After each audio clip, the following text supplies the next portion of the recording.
Hey everybody, in this video tutorial I'm going to show you how to use the thinking models inside ChatGPT. Alright, so thinking or reasoning models are very useful when you want to get a more nuanced answer from ChatGPT, and I'm going to demonstrate it, how it's working. And what you have to know is that you can use thinking models even in free accounts, but you have more options in the Premium, Plus or Pro account. So first, if you are using a free account, this is a Plus account. Let me show you how you can use thinking models. So now I just opened up a free account, and then here, if you want to use a thinking mode or a thinking model, what you have to do is click on the tools option here and select think for longer. And then you can add your prompt like give me niche ideas for an affiliate marketing website, for instance. Then press enter. And now we cannot really see the thinking, but based on this is the thinking mode in the free plan on ChatGPT.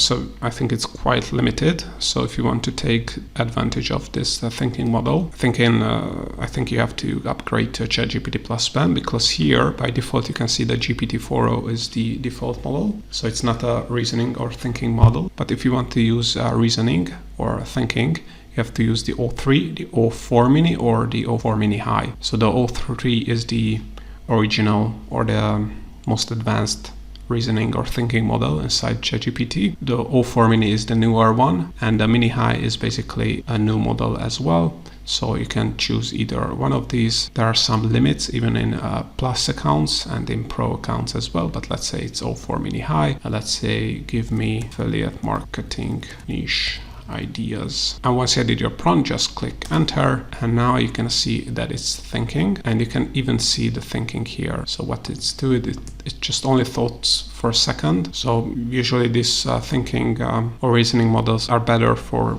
not just this kind of small prompts, but more detailed ones where you can give them more information about things you want ChatGPT to do. But here is the response based on the thinking model, and you can try out all the thinking models here. But all in all, this is how you can use the thinking or reasoning models inside the ChatGPT.